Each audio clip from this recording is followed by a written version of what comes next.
Hi, you guys. Welcome back. My name is Carrie Penny. I am the Happy Crafty Homemaker. Grab your beverage of choice. We're going to have a little crafty chat, and I have no idea how long this is going to take, how long I'm going to ramble, but this will probably be a little bit of a rambly rant.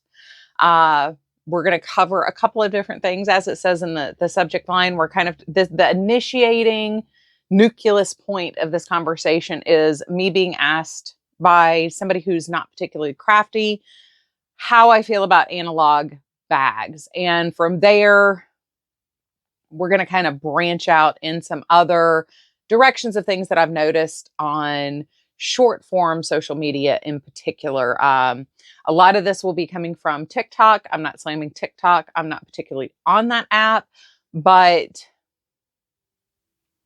that is kind of the social media platform that is taking over our communities. And I've got some feelings on some of the things I'm seeing. So kick back, relax.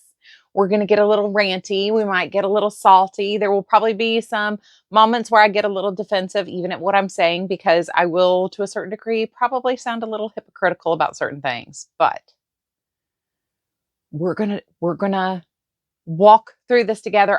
Please remember, at the end of this, I do want to hear your opinions. Leave comments down below. Let me know. Do you agree? Do you disagree? What do you think? Have you seen these things? Have you been asked about any of these things? I want your opinion. So next, I filmed this with makeup initially.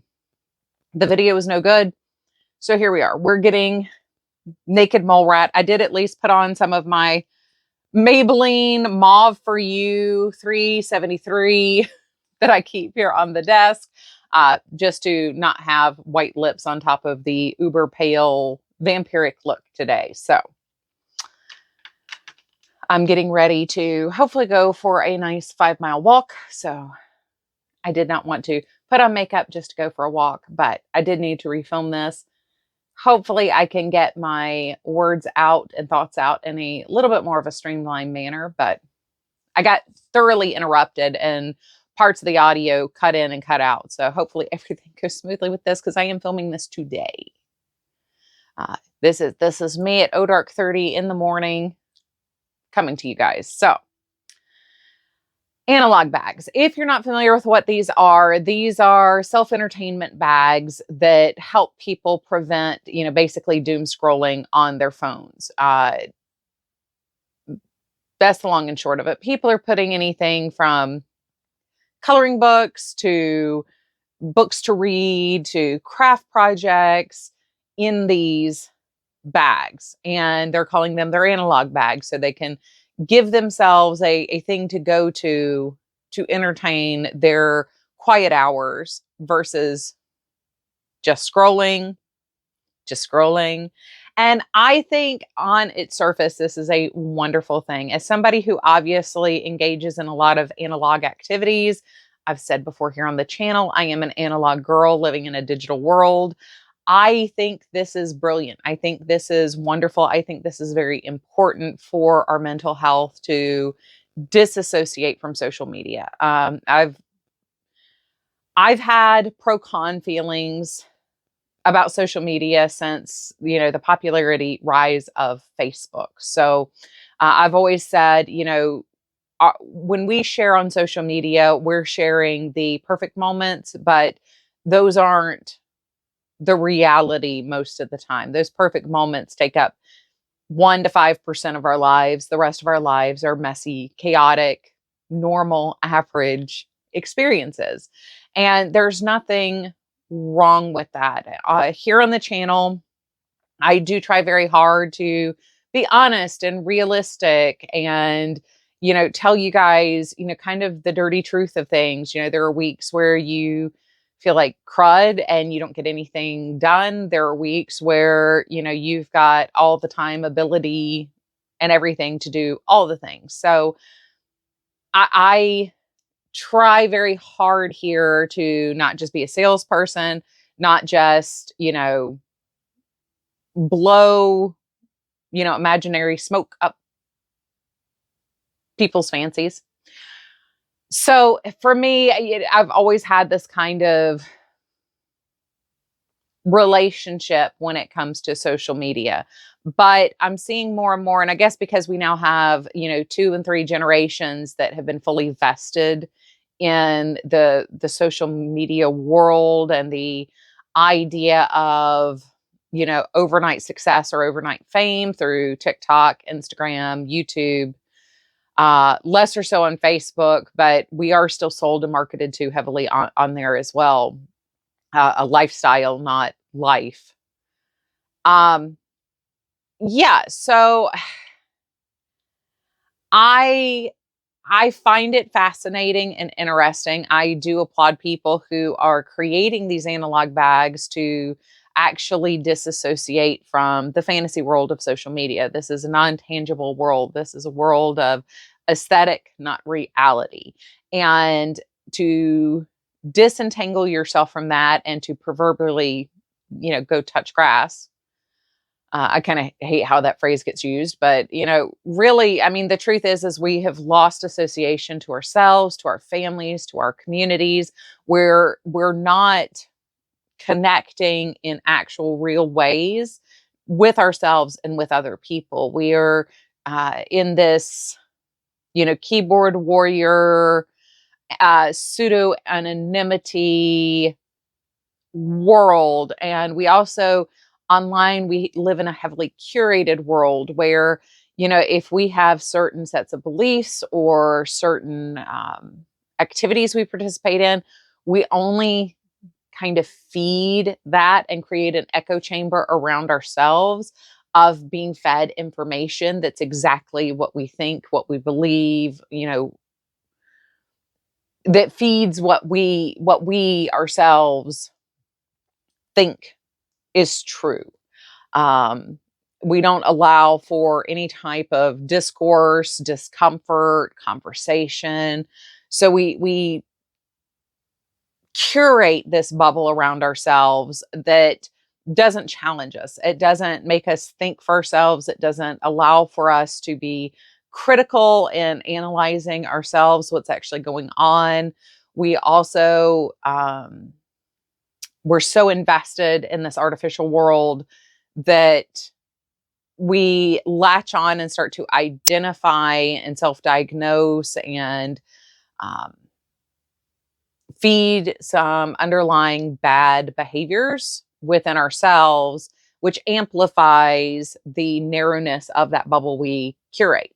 So, to detox from this artificial world of digital media, I think is very important for our mental health. It's very important for our overall wellness, and it's very important for us to actually be able to disengage from this fantasy world and engage truly with people we can converse with and talk to. And I'm one of those people where a lot of times I find it very beneficial to sit down and have conversations with people so I can kind of work through, how do I actually feel about something? How do I actually, what is a normal reaction to something versus, the immediate emotional reaction to something. So I think it's very important for us to detox. So I think on its surface, this is one of those things that is great.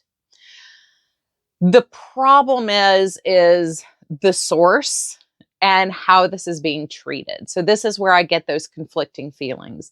I love this concept of digital detox. I love this idea of, refraining from our fantasy, refraining from our curated fantasy. And, spending some time, you know, actual self care, not buying, $500 in skincare and bath products and calling it self care, but actual, reflection, internal analyzation, quiet, letting your mind rest, not being constantly input things.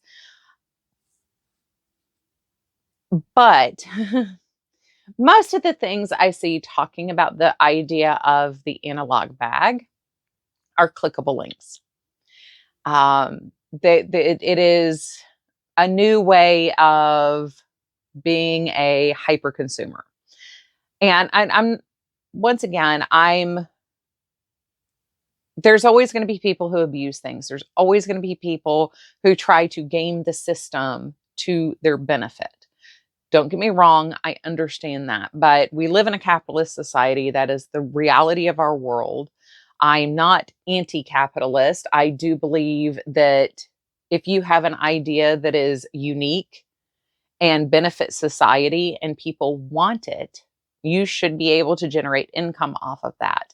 I do, however, have a problem in how we feed ourselves in a toxic way in consumerism. And TikTok has really tapped in to that hyper consumerism drive that so many of us have. Like, this is beyond, keeping up with the Joneses territory. This isn't lifestyle creep. This is, in a lot of cases, consumerism for consumerism's sake. And I have no problem with consuming, collecting, even necessarily to a certain degree, hoarding things that you're actually using, that supplies and things that you actually are going through. That eventually, if I stop today, I will continue to consume, and eventually that product will be empty. To me, my yarn stash is at a point where it is overwhelming. As we've identified for the last couple of years, I am working to reduce the amount of yarn that I have, the amount of fabric that I have, the amount of paper crafting supplies that I have. I have just constantly consumed beyond what I am using. And we've hit a point of critical mass where for me, it's overwhelming. We're at overwhelming for me. And where I am in life has also, dictated a huge shift in what to me is too much. When I was 30, I felt differently than how I do at 42. So, it is what it is right now, but we are working to reduce it. I'm bringing in less every year than what I am using going out, which is my goal. I want to see slow reduction. I'm not looking to reduce my stash 50% overnight. I have touched everything in this room in the last 500 days more than once. I love everything that's here. I want to work with everything that is here. I have identified that these are the things I still want to keep. So now that I've done that, I need to work to use this before I purchase something for a project. If I see a project I want to make, this needs to be my very first stop before I even consider purchasing something else. But I also have to remind myself, this is a 20-year collection. This is built up over the process and course of 20 years. I have not purchased everything that is here. I was gifted when Premier Basic launched. A friend of mine sent me 2 of every single color that Premier launched. Now I'm down to just this. These are left over from Project Christmas Blanket. So this is from the original release. That's all I have left. And I think this may be Project Christmas Blanket. Now it's taken me 5 years to use what had been, I think, 4 cubes full, double stacked of this yarn. But I'm slowly working my way through that. But what I see with these analog bags, even though somebody, say, has a stash, say they're, also a participant in something like, say, Book-Tok or Coloring Talk, instead of taking the supplies in their home that they already have and putting it in one of the 900 reusable shopping bags that they have, or tote bags, or bags from conventions, or baskets, they're selling us products that we must have for our analog bag, including the bag. A couple years ago, everybody bought the bog bags. And so you had everybody buying these $150 crock bags, basically. And now those are passé, and we have the new bag that everybody must have. And of course, this has to be it's the perfect bag for your analog bag. And there are a couple of different things that I've seen TikTok creators shilling, for lack of a better word. But we all have bags. We all have tote bags. We don't need to go out and purchase this must have bag. And then I'm seeing them talking about the stuff that goes in the bag, which is another, $200 to $500 worth of, new books, because the books you have obviously aren't good enough to go in there. New bookmarks, a new book light, a new, set of markers, a new set of Prismacolors, a new collection of coloring books, instead of the 20 coloring books we already have, instead of the package of Prismacolors that aren't aesthetic anymore, but they still work just fine. So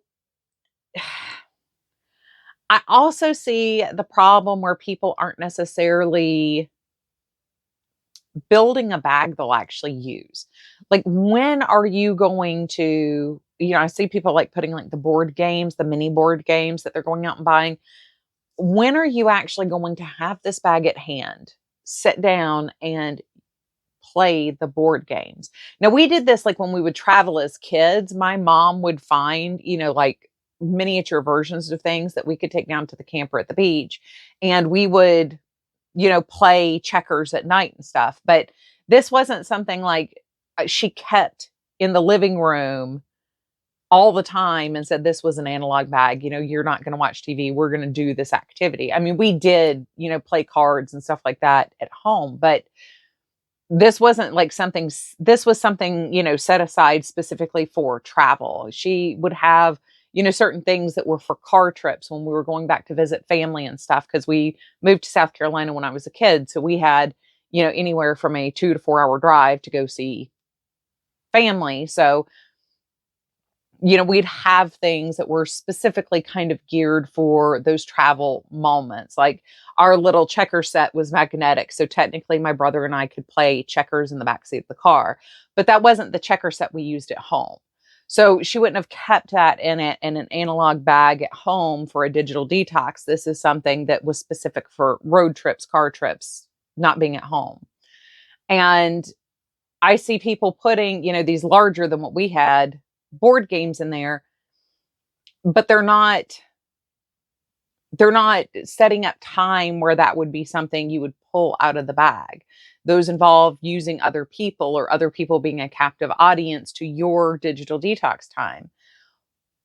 I'm not seeing anybody talking about where they take their digital detox bag. Is this something you leave in your living room? Is this something that you're taking to a doctor's office? Well, if you're taking it to the doctor's office, do you really need 15 activities and a tote bag this big so you're not reaching for your phone? This isn't something that you can sit in the car and entertain yourself with. This isn't portable in that kind of way. Yes, you can tote it around. Yes, having the tote makes it easier to tote these 15 things around. But are you really going to color on an airplane using 200 markers? So I have a problem with how we're being sold the idea of this analog bag, and how we're being sold how to build an analog bag. For me, I have project bags out the yin yang, and I have projects in them out the yin yang. I have projects that I walk with, projects that I take in the car, projects that I sit on the sofa for, projects I use in the office, projects I use in the bed. I have projects everywhere, knitting and crochet projects alone, all over my house, because I can do that anywhere and everywhere. And I do use that as a detox tool. I do use that as an analog bag, but it's streamlined and geared to what I know I can use and will use in a moment. If we're getting ready to fly somewhere, I'll put my knitting in my suitcase and put a crochet project in my carry-on.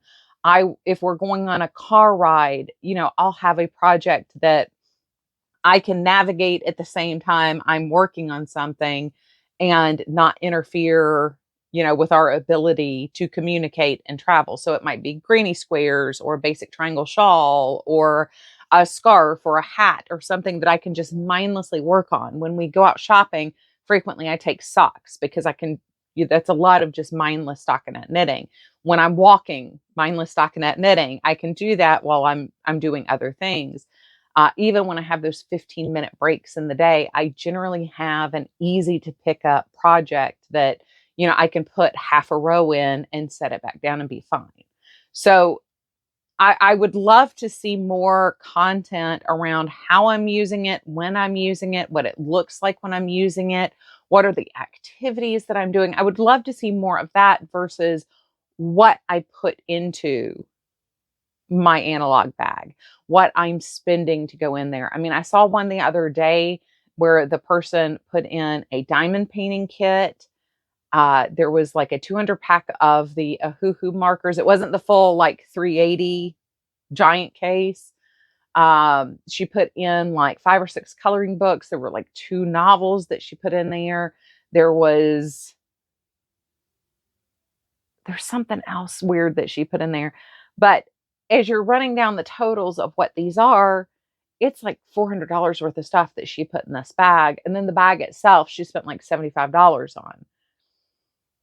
And all of these, of course, are clickable. Buy from my link, I get a kickback, affiliate stuff. So, like on top of that, you're looking at you're setting yourself up with this bag that you've now spent $500 in because digital media told you to, so you can digitally detox so you're not falling prey to this same behavior that's driving you to this. And I guess that's why we don't see the content of any of these people using these things, is because if we did, they wouldn't be selling you something. They would just be telling you about something. So I mean, I know TikTok is very different in how you can generate revenue from it and stuff. And I know that this is a side hustle or even a primary job for a lot of content creators. And I'm not dissing the hustle. I have affiliate links. If you want to buy the Premier Basic yarn, I have an affiliate link down below. If you want to buy some of the Knit Picks Brava, I have a link down below. Both great yarns. Love them both. But, I'm really bad about not selling what I'm sharing at the same time. I do try to remind you guys that I do have affiliate links. If you're interested in something, I will share it. If I've purchased something, I do tend to share the link as well. But I don't generally try to just sell constantly. This is not even a side hustle for me. This is something I do for fun, personal gratification. I enjoy the community. I enjoy the accountability from you guys. And so, when I have an opportunity to share something, if a company wants me to review something, that's wonderful. I enjoy that opportunity. I will snap those up as long as I have my criteria now met, which has now changed after one bad experience. But yeah, I don't know. I feel like it's very disingenuous when we're talking about the analog bag. I don't feel like a lot of people are actually really addressing what the use case is for these. But at the same time, I don't like the social media idea of what an analog bag is. I love everything about what an analog bag is supposed to do for us. I just don't think there are must-haves for anybody's analog bag. I think this is something that we need to curate for ourselves, and we know best when we're going to have those moments. So I think smaller containment.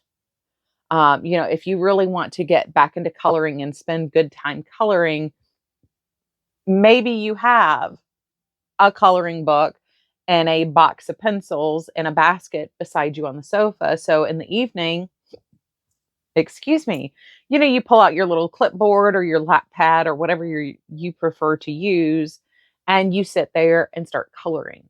And it's right there at the place that you're going to do it at, not in another room, not mixed in with 15 other activities, but it's right there. And how many of us have 900 baskets and bins that we've purchased over the years, have come in gift baskets and decor collections and stuff? We can just grab one of those. We don't have to go out and buy a whole new thing to have an analog activity that's in a cute container where we sit. We don't need to go to Home Goods and buy a whole nother thing to have this aesthetically set up in our homes. Same thing, I've seen a couple of people, they're knit and crochet versions of these as well, where they've got like 5 projects in there. And that's just so overwhelming. I mean, I'm a person who works on many projects at a time. I mean, right now, active WIPs that I've touched in the last week is probably about 8, 9 maybe. I did work on at the knitting machine this week. So I maybe worked on 9 different things in the last 7 days. But they're all self-contained projects in the container that makes sense for that project. And, like I don't have to dig through a bag to pick a sock to go on a car ride. I have that in its own bag, generally in a little container with a scissor and some stitch markers, and I can just go. I can just pick that bag up and walk out the door, and I've got an analog project for a car ride. Or if I know I'm going to a doctor's appointment, I can just grab it and walk out the door with it. I don't have to dig through my basket of WIPs to find that one container. I'm not saying the way I do it is 100% right for everybody, but I obviously have projects in multiple parts of my house. So I have the space for that. My husband doesn't mind. I don't have little fingies in my home. So it works for where I am in life. But, finding the way to do that for yourself where you're breaking these up in probably smaller collections of things where, like it warms up here, I'm going to spend a lot of time out at the pool. I'm going to be floating in the pool. I am going to be laying out by the pool, drying off. I have books that are specific for that activity. They're my cheesy novels, and I love them. I have those set up where I keep my sunglasses, my sunscreen, and my sun hat. Like all that is kept together. So when I go outside, I can just grab my hat, my glasses, and my book and walk out the door with my water. And I am all set up to go float around and swim for an hour and a half. So I think we need to, once again, take that step back and think about what the intent is. What is our intended goal of having something at hand that that we can use to deter us from the activity of doom scrolling. And I think that's very helpful. I think it's very important. Like I said, it's very important for our mental health to digitally detox. And the best way to break a habit is to put in a healthier habit. So, if you're trying to quit smoking, one of the things they tell you to do is go for a 15-minute walk instead of lighting up. When you are, I'm trying to think of another good example of easy habits to break, but that's just the easiest one I can come up with. But it's things like that where you're trying to replace the activity, you're trying to replace the action with something else. And it is very important for breaking those habits, things that we do out of habit, not out of necessity, the mindless things that we do. But I think the best way to set ourselves up for success with that, if that's really our intention, is to make those accessible in the places we do the bad activity. So, it's okay. I doom scroll after dinner. I'll be sitting on the sofa and doom scrolling after dinner. I'm going to put a mindless knitting project. I'm going to put potato chip knitting by the sofa. It could be a scarf, hat, socks, whatever. But I'm going to put that there so I can just grab it and mindlessly work. I tend to doom scroll when I'm waiting on my kids at line at school. So maybe that's where you pop in an audiobook, turn on an audiobook, listen to that. And maybe that's when you start writing your to-do list for the next day out. There's so many little things like that we can set ourselves. So you keep that notepad in there, you keep a pen in the car. And then when you get out of the car, you take that list with you into the house. You don't have to worry about it. You get yourself one of those little clipboards that's also like a little box. So you can put paper inside of it, and then you got the one on top. So you just, as you walk out the door to go get your kids, you grab the clipboard with everything inside of it and walk out the door. And that way you're less likely to forget it. You're not going to be missing a part, and you can just walk on out. If you want to read while you're sitting in the car waiting for your kids for something, have your book and with your bookmark and everything else right there together. Walk out the door with it. You don't have to carry this giant tote, which makes these things more cumbersome. Um, and I know like part of this whole like giant tote of 15 activities is number one, people can sell you more things to put inside your tote. Number two, they're trying to tell you different types of things you can put in there. So it's a giant tote. I understand all that, but that's not how it reads when you watch these videos. So that's 30 minutes on that. The other part of this, though, is what I see coming out of Hobby-Tok. And Hobby-Tok does the exact same thing. And I have been repeatedly approached and asked, do I really need these things in order to start knitting, or these things in order to start knitting socks, or these things in order to start crocheting? I was watching, a video a while back, and I was shook at the must-have list to make softies. Now, I am all for chenille softies that I purchase. I will not make, I've got 2 balls of gray. I think I found the project I'm going to use to finish those off. I don't enjoy making amis, and I don't particularly enjoy working with chenille yarns. I will purchase or be gifted my chenille softies, and that's perfectly fine by me.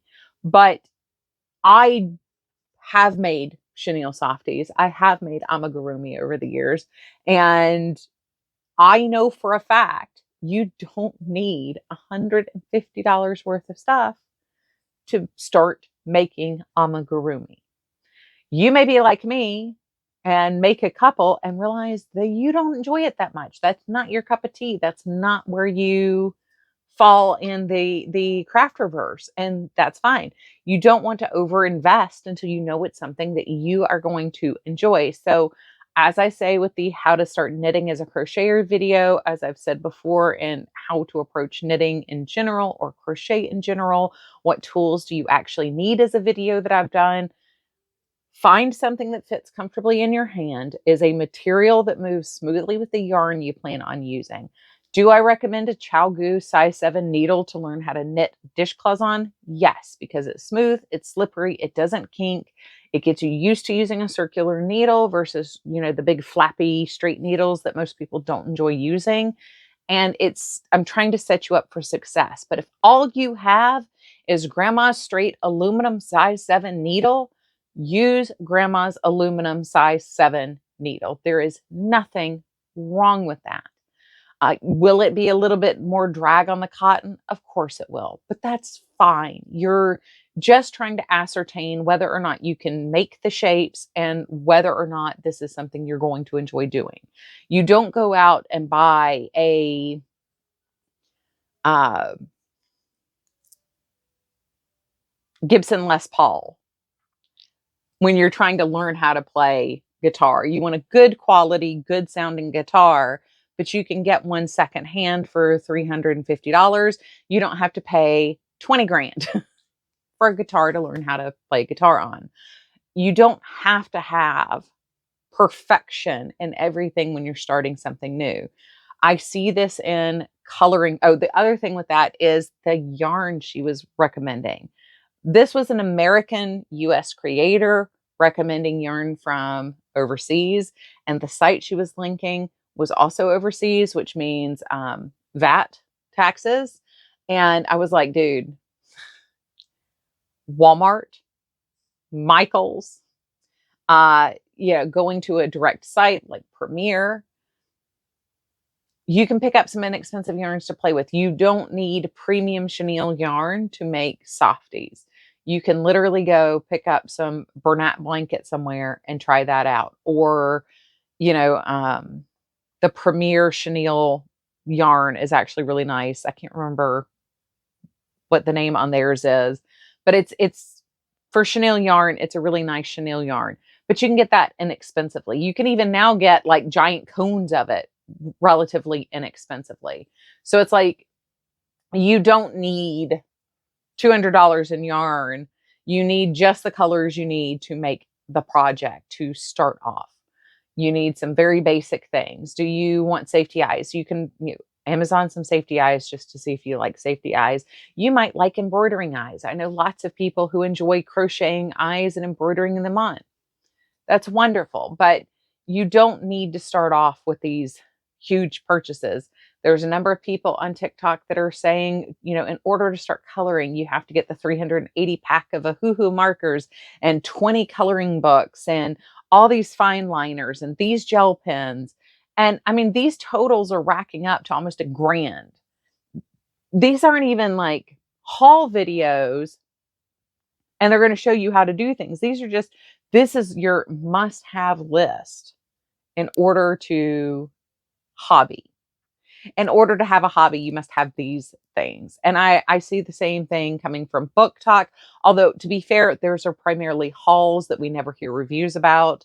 Coloring Talk, we almost never see them actually coloring anything, using anything, teaching you how to blend, showing you where to use the gel markers or gel pens. How do you mix media in these things? We never see that content. We just see these you must haves or hauls. Book-Tok tends to be a ton of hauls. I watch some younger financial creators that talk about influencer culture, and I will leave the two primary ones that I tend to watch linked down below. These aren't minimalist content creators. These are generally commentary on what we see in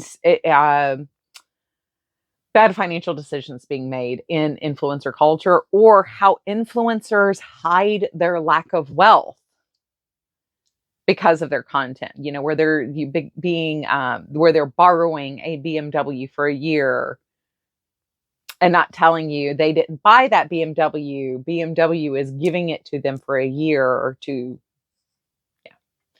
It's fascinating to get a peek behind, the actual like influencer culture side of things, and like a lot of these finance bros, they don't own the car they're driving; they're being gifted that by the car manufacturer, because some of these cars, you're talking about $100,000 on a vehicle.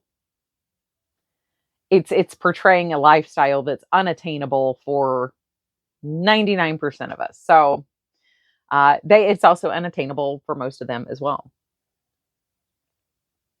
But I do find it fascinating looking at the influencer culture side of things. I mean, I'm a content creator. I'm not an influencer. I generally just try to review things to let you know what I think. And I always encourage you to seek out other people's opinions as well.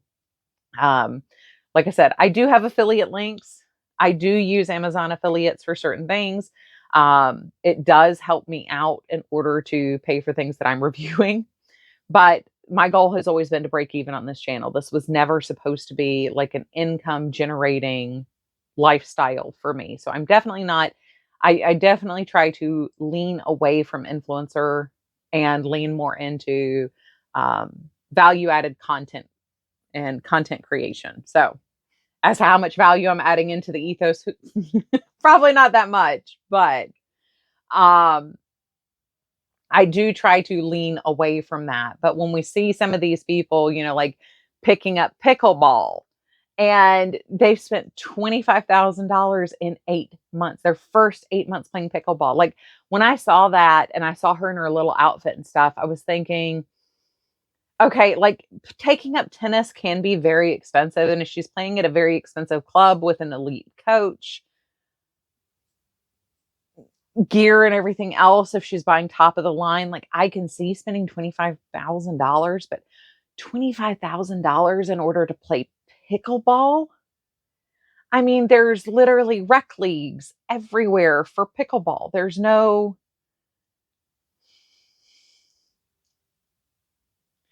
I mean,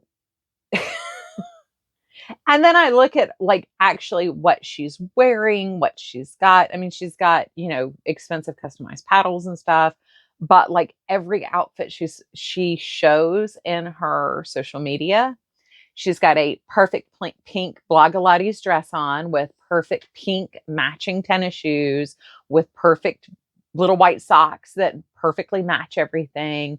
She's got either a baseball hat or a headband or hair ties that perfectly match the outfit.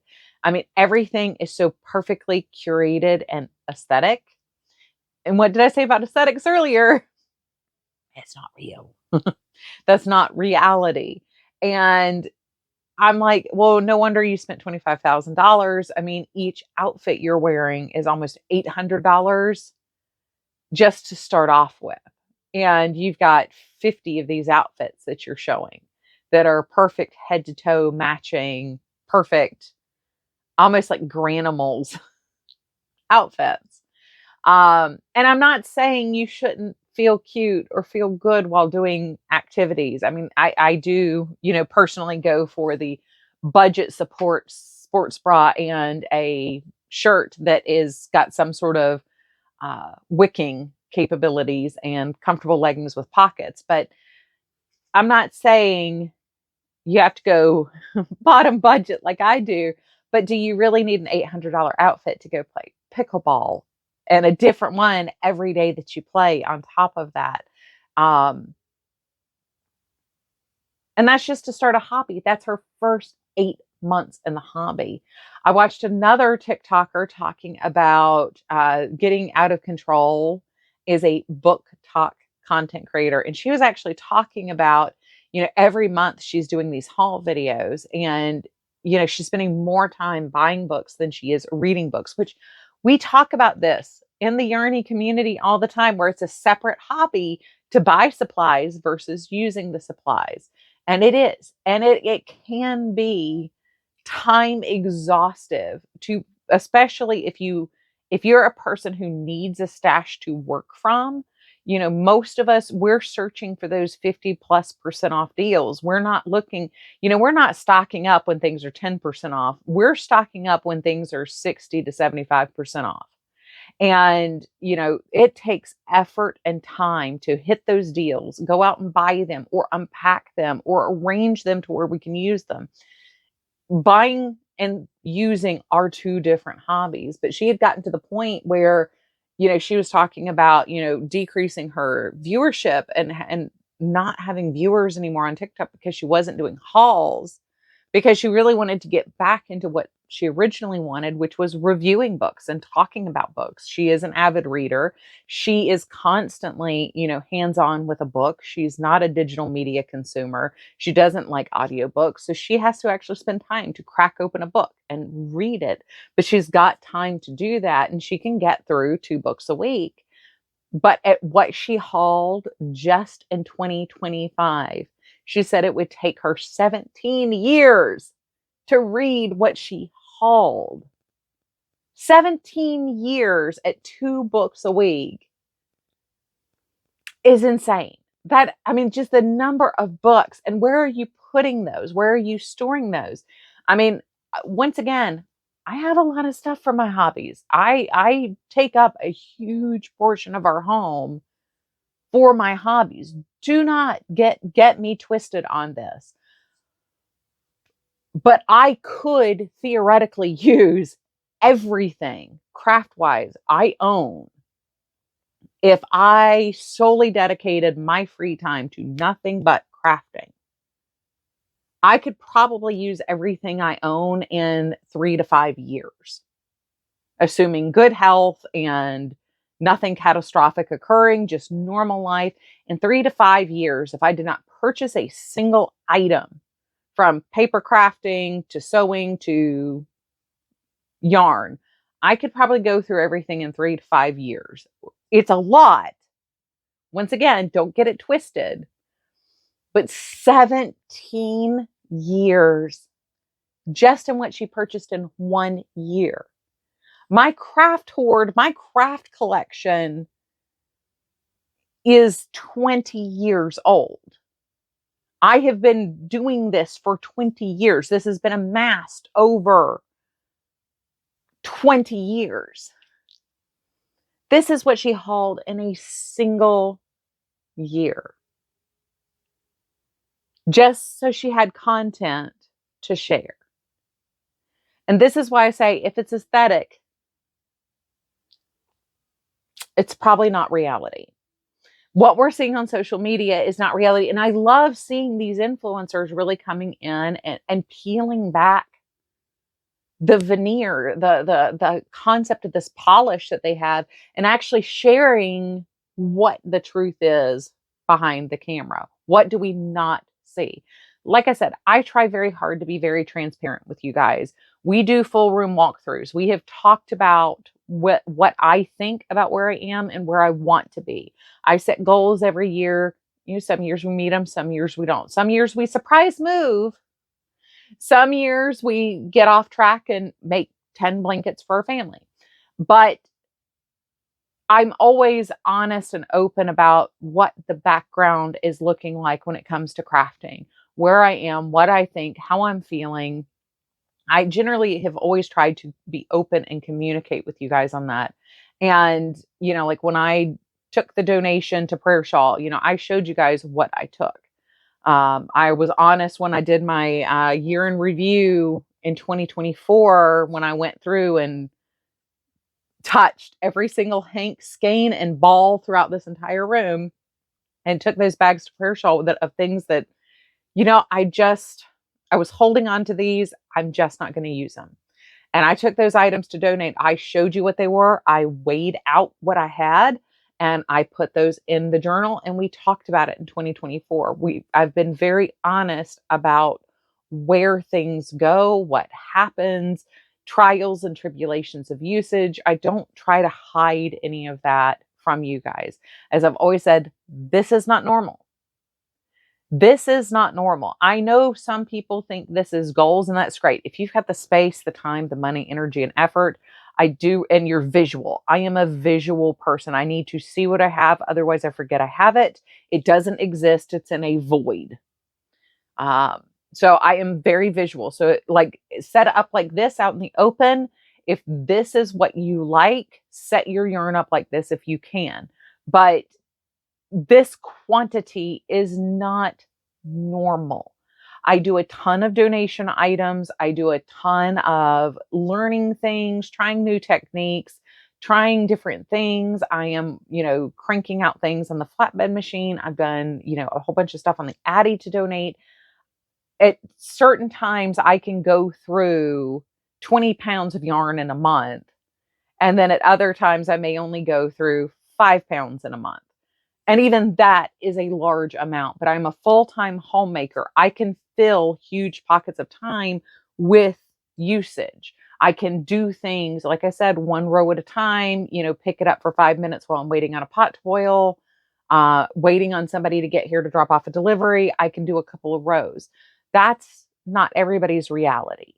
And I just, once again, in full transparency, this is not normal.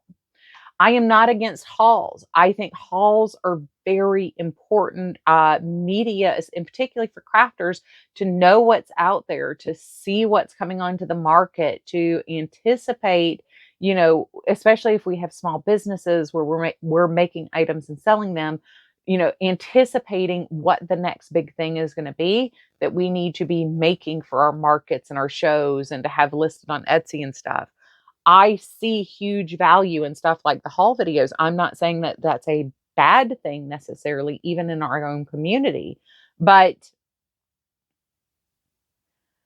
you don't need to start out a 380 pack of alcohol markers. You can very easily start out with 34 Crayola color pencils.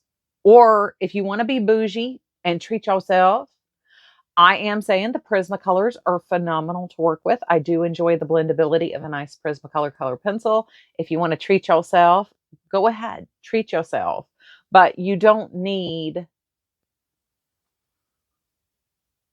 and it goes beyond just what you need for the supplies. Once you buy that, in order to organize it, you now need to buy these organizers because you can't see that. You can't find light green amongst a sea of 300 markers. So you need to pull all your greens out and section those off. And they're putting them in these lazy Susans, which are brilliant. I have one. I can't optimize the usage of it. That's a whole nother story. But, um, they've got them in these carousels, and they need 3 of them because they have 380 markers from this pack. And then, you have to have a bookshelf to put all your coloring books on. So here's the bookshelf that I'm using, but you can use this one or this one or this one or this one. So it's not even just the supplies that you have to have at that point. It's the storage for those supplies, and not just, in-home storage. Where are you going to put these? But just usability storage. How do you break something down to be able to see it, to use it? It's insane to me. It is insanity to me. I think Hobby-Tok has gone way off the rails, and you don't need all of that to get started on something, new. A small collection of things can get you very far. And even as we develop new skills and we're moving on and branching out and doing new things, a small combination of stuff is very easy for us to consume and to use and to learn with and to expand with. And we can expand slowly. We don't need to invest $1,000 in consumables that we may or may not use. And then at that point, you've now wasted $1,000 unless you can find somebody to give them to or sell them to that can, in fact, use them at the end of the day.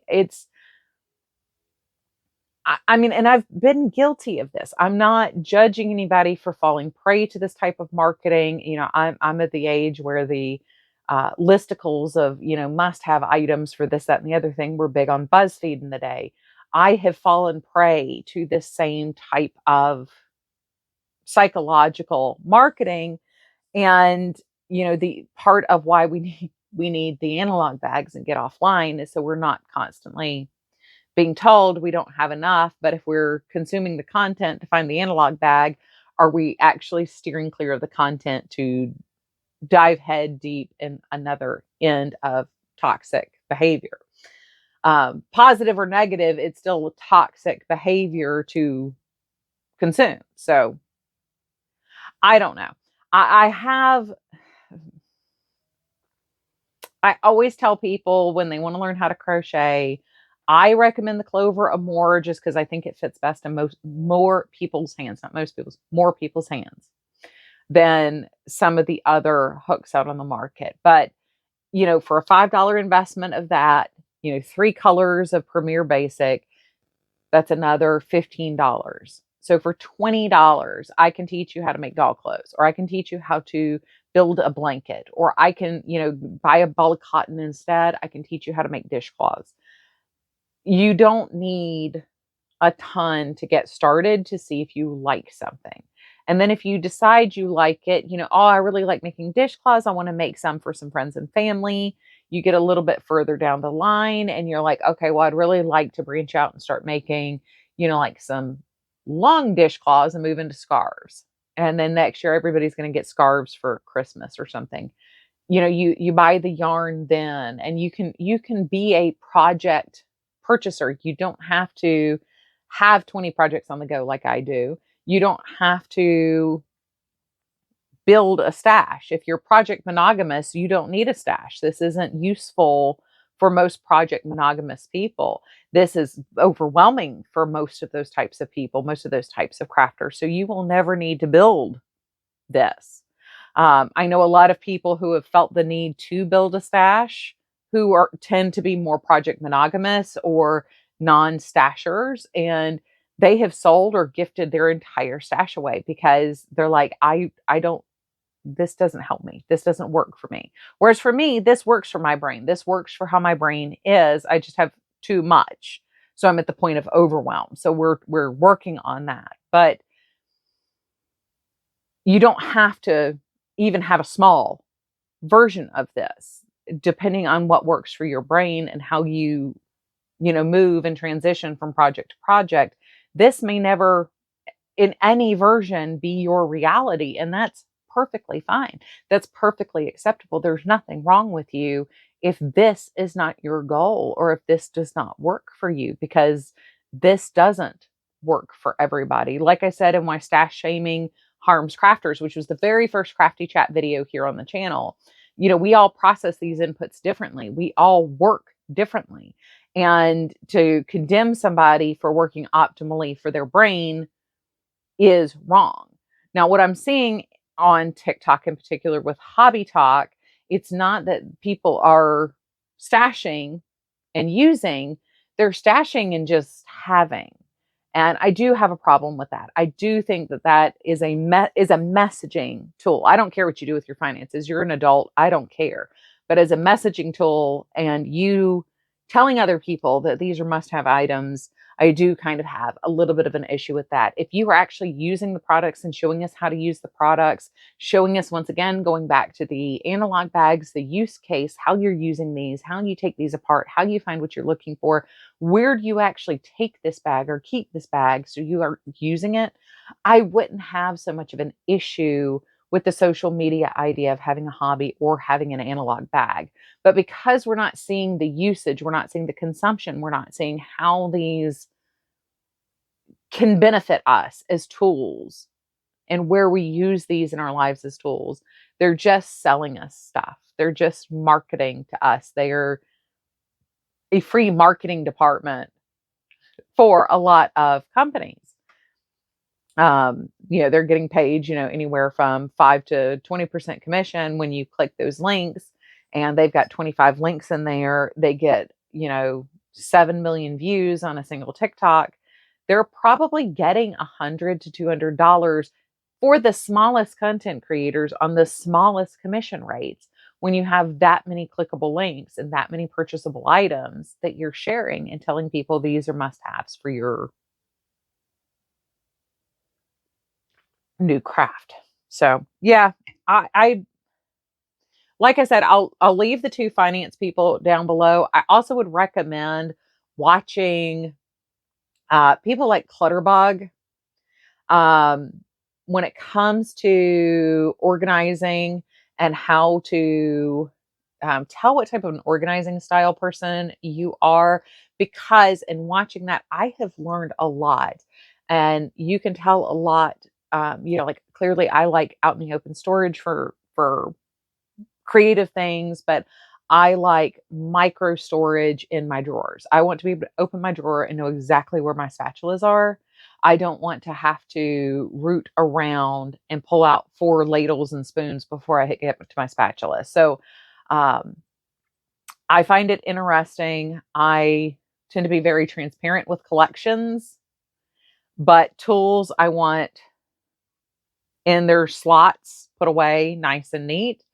I do prefer clean counters, although I don't like having appliances put up all the time.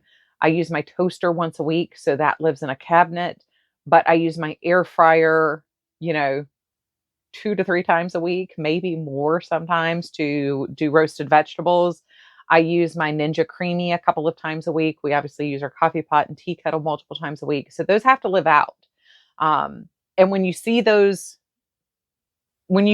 behaviors being addressed in her method of, crickets and butterflies and ladybugs and stuff, and you start to see where like people will have aesthetic spaces, and then you open the closet and it's filled bottom to top with just stuff. They're stuff shoving.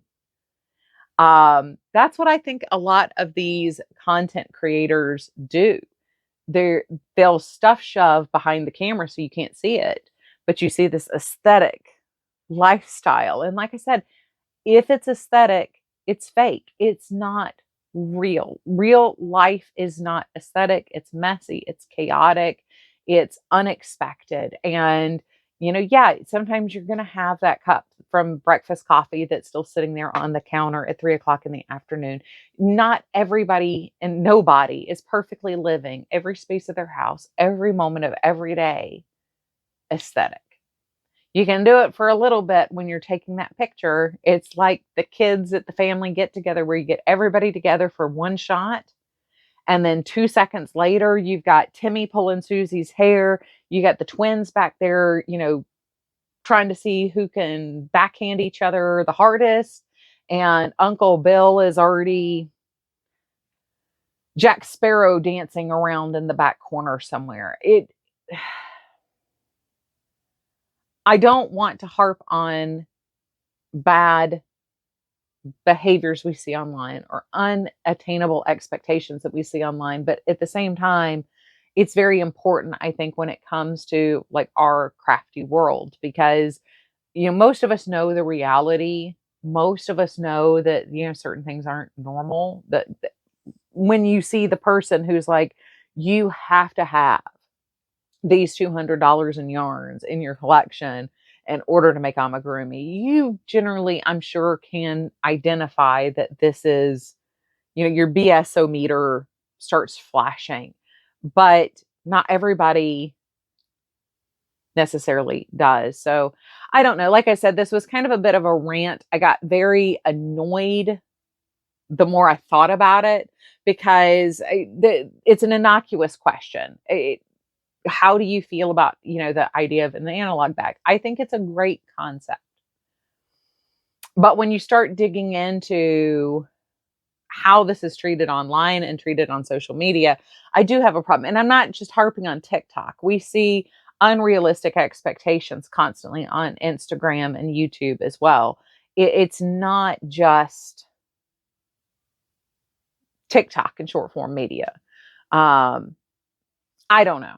I would love to hear how you guys feel about these two things, because to me they're very much intertwined. The things that I'm seeing and how it impacts us as knitters and crocheters and fabric crafters and paper crafters and stuff. And it's worse, I think, sometimes for paper crafters, because if you're into stationary paper crafting, journaling, scrapbooking and stuff, the world of must-haves is deep. I mean, I've done my must-have video.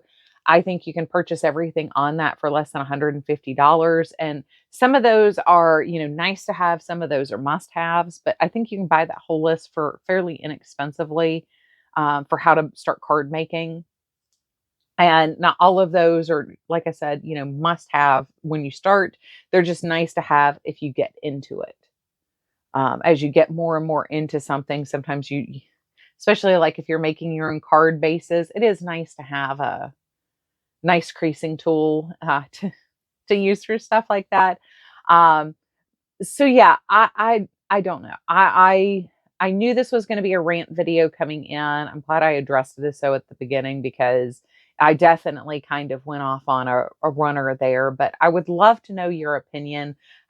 Like, are you seeing this? Are you super engaged with the TikTok community? Because I'm really not. I get a lot of this, secondhand, either from reaction channels, or I get it, is it's being cross posted into like Instagram, or I see it cross posted onto shorts sometimes.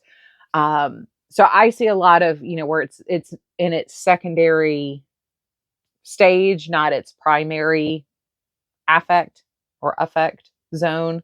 So I'm not necessarily, I'm not the target consumer for this media anyway. So, like, what do you think? Like, how do you think this impacts you? Do you see an impact for you? Like, as you're seeing this or hearing about it or seeing reactions to it, like, does it